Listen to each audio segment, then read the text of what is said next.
I just pulled off one of the most ambitious short films I've ever made.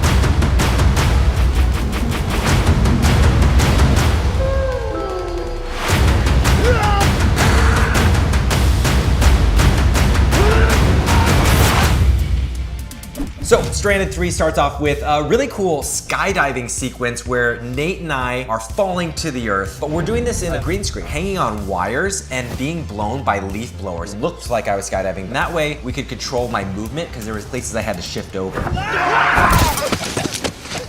Okay, that's it. I'm never, ever flying again. This is actually the first shot when we went to the desert. We shot this in Glamis, California, where a lot of different movies have been shot, like Star Wars, and it is desolate. It's 6.5 hours from LA. It's an hour from the nearest town, so it's out there. Hi there, I'm Nelson Balboa, legendary archaeologist. This is our heroic entrance of Terry Crews. I had worked with Terry a couple years ago on a TikTok video. We just became friends from that, and he was down to work on this project. He just brought so much energy, and he brought so many ideas to the table, and that's when you know you have a great collaboration. They buy onto your vision, but they add. What was hard about all of this, you notice the photographer's footprints in here. We can't re-rake the sand, so after we walk in it, that shot is done for. Even where the Jeep right there was driving, if you get that shot once, you're done, and you're moving to a different part of the sand. I just wish I could experience what it's like to be saved by the most famous archaeologist of all time. It's funny, it actually looks green screened or maybe a virtual production, but this is out on the desert. And we shot this on a process trailer. So if you're not familiar, you put the Jeep up on a trailer and you're being pulled. That way, when you're inside, Terry doesn't have to look out and drive and act at the same time.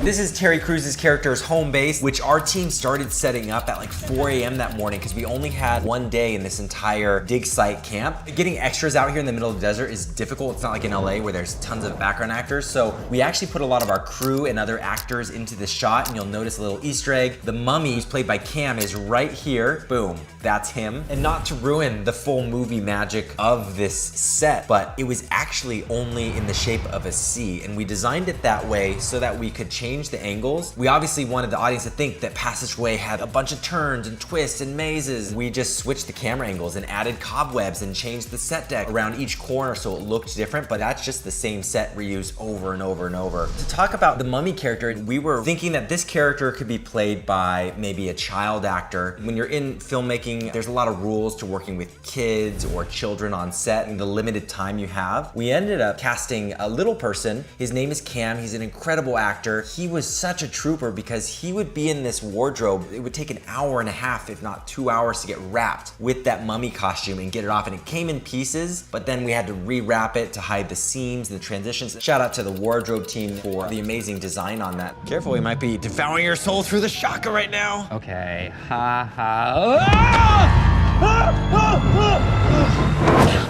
This is the part where we're introducing booby traps, getting into some classic Zach King magic here as we face these booby traps. Comment if you know what this is, but I'm gonna call it a casket right now. Look at the detail on this thing. I saw him make it over the course of a couple weeks, and this is a blend of melting foam to create some of that incredible design work there by the art team. And it's not a casket, but it's a The way we accomplished this, we had a hole cut out in the wall, and I'm pantomiming that I'm fighting for that sword. The next sequence here is absolutely my favorite.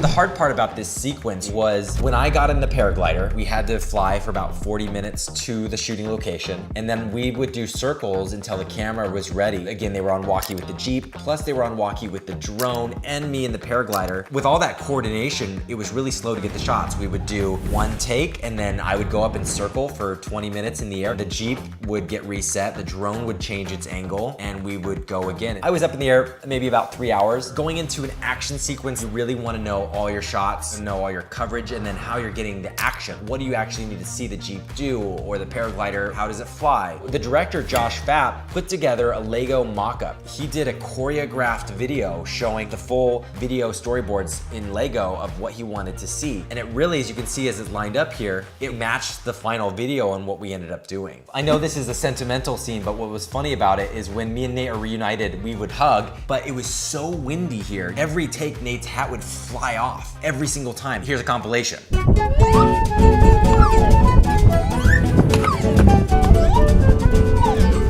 I do have to shout out everybody on my team and all the crew that joined this production to help get it done. I mean, it's not possible without them. And that's the fun of filmmaking, that collaboration and getting everybody's ideas, putting it into one thing. Hey, and if you guys enjoyed this video, chew on that subscribe button.